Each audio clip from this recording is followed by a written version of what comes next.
Ayan mga kadyano, ang laki ng guyabano ni Tita Lota. Hinog na yata, no? Sige, ako nakukuha. Hawakan mo. Naging videographer pa tuloy. Ako na.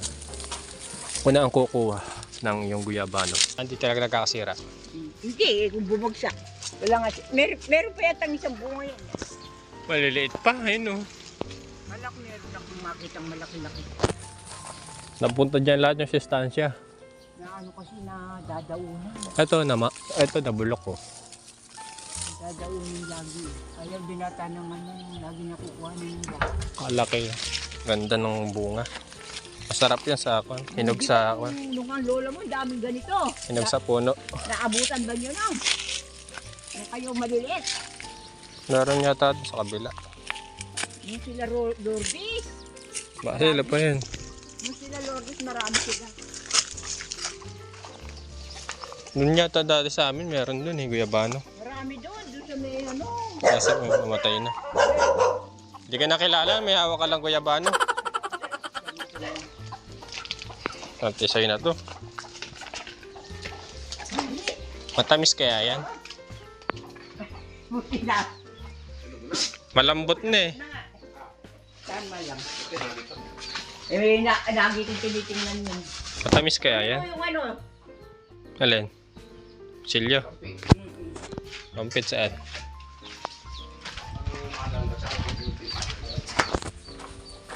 Oh. Pag ako kumano, baka mabagsak.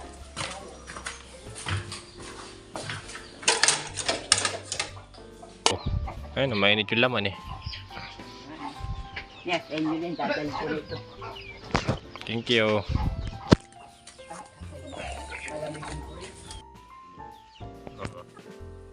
Katamis naman. Hinog sa puno eh. Sa puno, buti nakita. No. Ako pala yung tinatawag ka ni Tita Lota. Akala ko ikaw. Ang hinawa ng boses niya ngayon. May mga hinihin na dalaga.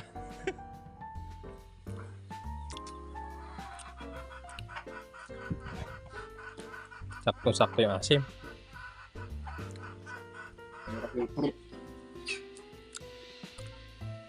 Nakain tayo.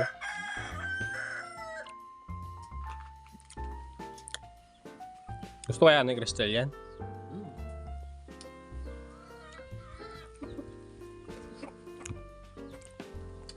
Bili-bili.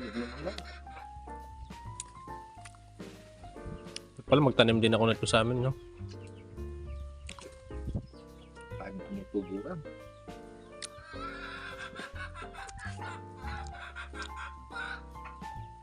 Rap.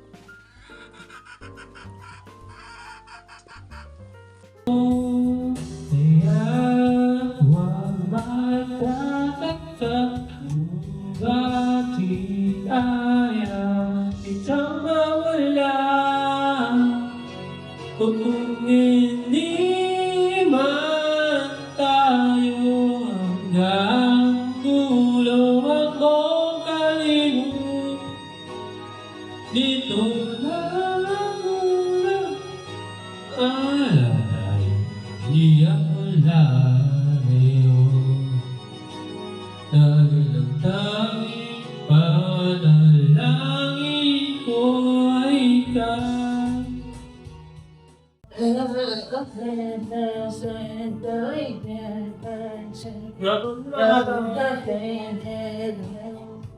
if Jesus said I'm gonna be with it and about it and then we'll get a forgive it. So I want to find the thing to do. I'll cry for you. See when you're gone, tell me Bloody Mary. Ay mga kadyano, magandang araw. Ito tilapia ang ulam mo ngayon. Healthy living. Mahal ang lahat ng presyo ng bilihin. Kaya tilapia muna tayo. 80 pesos per kilo.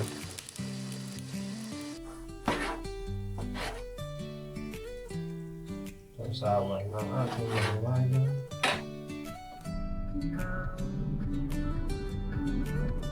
Para pa ba ako mag-drive?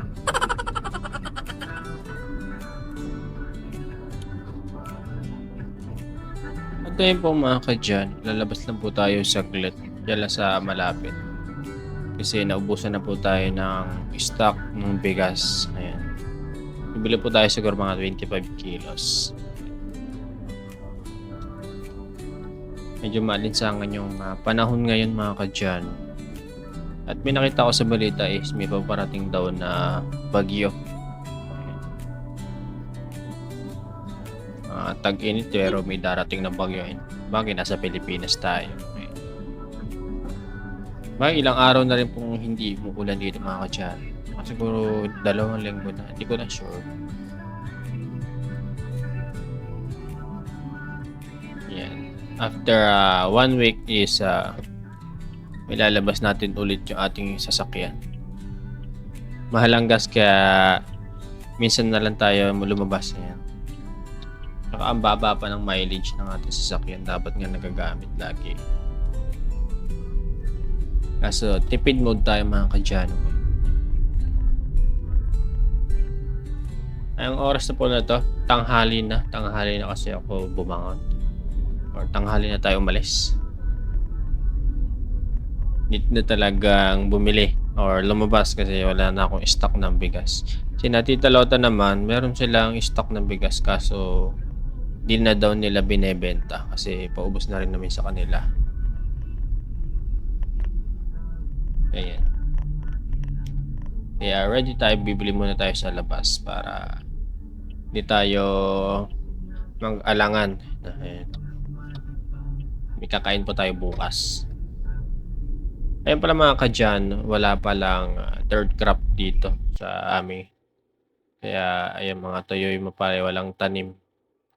Siguro by June, sana magmura na yung gasolina para hindi kawawa yung ating mga farmers. And dito ba tayo bubili sa OSAVE? Ayoko na sa Pure Gold, mahal na ron eh. Kasi gold. Joke lang.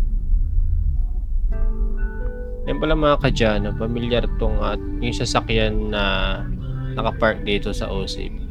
Sasakyan pala ng pinsan ko, yung anak ni Tito Cesar. Kaya pala, parang familiar sa akin na yun.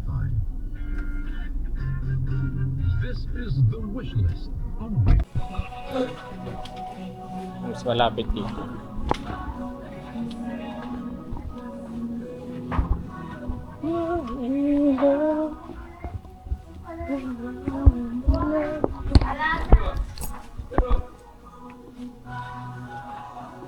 Ikaw pala to eh, kaya pala pamilyar yung kotse. Ako lang. Kaya pala pamilyar ang kotse. Self-serving.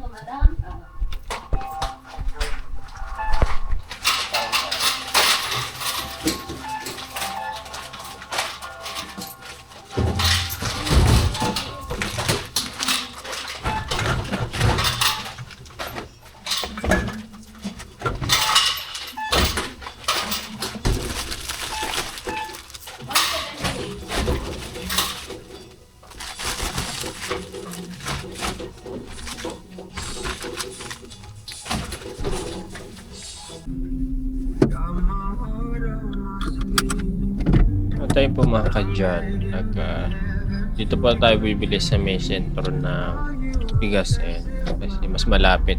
Pag sa palengke pa ako bumili sa San Miguel is napakalayo. Sayang ang gas. Yung palang presyo ng gas dito nakita ko dun sa may nila nasa 96 na yung unleaded.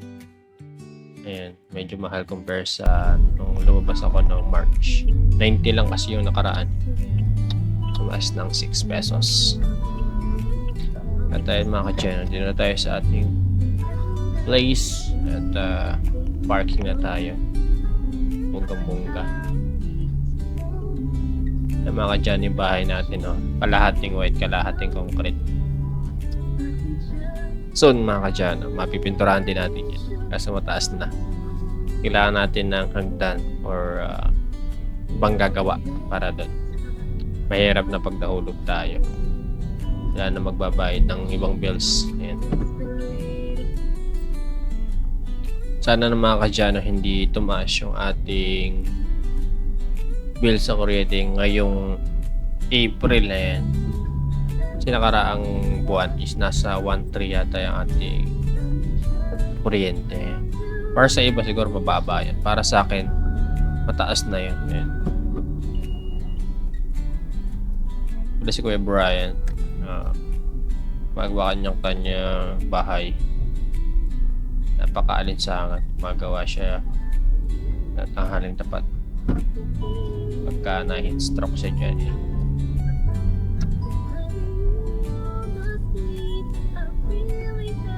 Dapat siguro lagyan niya na agad ng bubong para may silong siya doon sa bahay pag nagwe-welding na siya sa pader. Wala, share ko lang.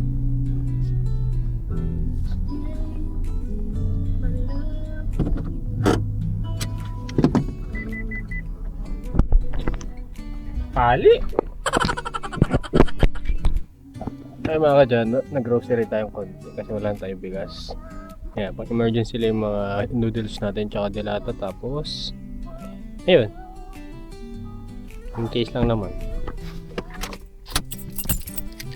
Ready na tayo sa great lugi.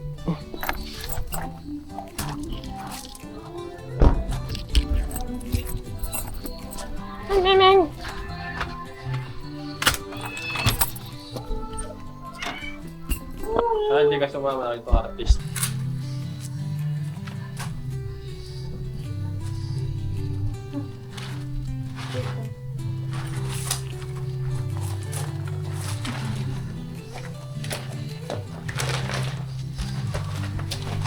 Pala sinabay ko na rin. Ano ang utang ko? Dahil